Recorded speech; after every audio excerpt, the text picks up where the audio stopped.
What is happening, party people? This is Brett Jackson Boogie coming at you. Happiness and Retirement Channel. And today, I'm going to show you how to utilize an overgrown summer squash. I was out of town for, 12 days. And this baby showed up in my garden. So I'm going to show you how to utilize overgrown summer squash. First thing I'm going to do is cut the ends off and then peel it, and I'll get back to you. Now, real quick, I want to show you how great this peeler works. I'm going to drop one of these down in an Amazon link. I am an Amazon associate, and I get a commission, but the price that you pay doesn't change at all. Anyway, I'll drop a link down, but look at how well this works for peeling. It's great, man. So we're going to peel the squash. Just try to get all the big bumps off. It doesn't have to be perfect. You just want to get all those big bumps off. And that should be good enough, right about there. So now I'm going to cut the ends. Put all this stuff in my compost. Cut the end. And we're going to cut this baby so that we can stuff it with a meatloaf mixture that I make. See, I'm going to cut it like that. And cut it in halvesies. And then basically clean out the seeds with a spoon. And I'm going to stuff it, clean out the seeds to make it like a little boat, you know. Clean out the seeds, put that in the compost.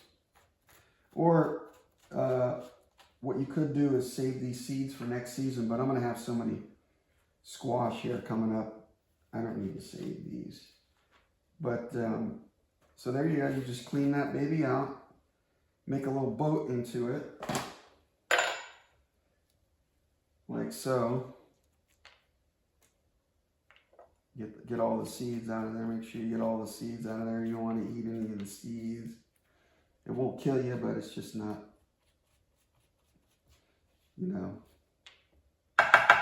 very appetizing. Eating seeds, squash seeds. So get all those babies out of there.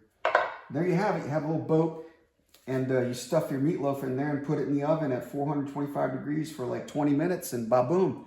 So I'll get back to you. All right, party people, so I got a pound of ground turkey in here, and then I'm going to put a whole onion into my meatloaf, because I love onions. We love onions around here. A whole chopped onion into the meatloaf mixture, and we're going to put one egg, the whole thing. And we're going to put a little bit of olive oil because, turkey is kind of lean. We're going to put some olive oil in there, spice it up a little bit, And then keep that for later. My famous meatloaf mixture calls for ketchup, 2, 3, 4, 5. And mustard, 1, 2, 3, 4, 5. And a little bit of Italian seasoning. Ba-bam. Some Italian seasoning in there.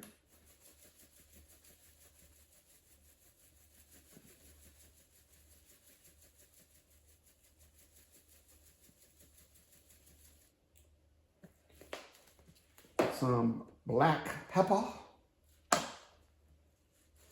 Because we like black pepper around here too. That's right, baby. Put that black pepper in there. And some salt. Now, like I've said before, I tend to undersalt things to keep an eye on the blood pressure. I'm going to put some salt in here. Not too much. Maybe a teaspoon. And then garlic. We love garlic around here. I'm going to put a 1, a 2 spoonfuls of garlic And really, that's about it, except for a little bit of panko so that it gives it some stiffness. Put some panko in there. And we're going to mix this baby up. And I'll get right back to you. All right, the meatloaf's all nice and mixed up. Got the panko in there to stiffen it up a little bit. Got that egg in there to help it out. All the spices and ketchup and mustard. Now, we're just going to stuff the boats. Just like that.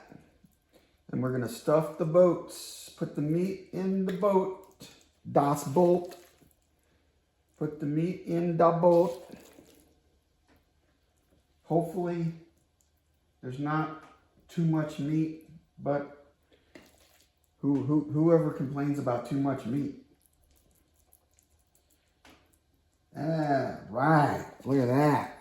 Fill her up, baby. Fill her up. Here we go. We got another boat over here we're going to stuff. Oh, its onions look great. Looks like it's going to be just enough to make it perfect. Oh yeah. We got probably too much meat, but we're not going to say anything. We got like meatloafs on top of our squash. That's what we got going on. Look at that yumminess, baby. Now, what I like to do is, let me wash my hands real quick. What I like to do is, I like to put panko on top of the meatloaf. Put a little panko on top, and then drizzle some olive oil on it.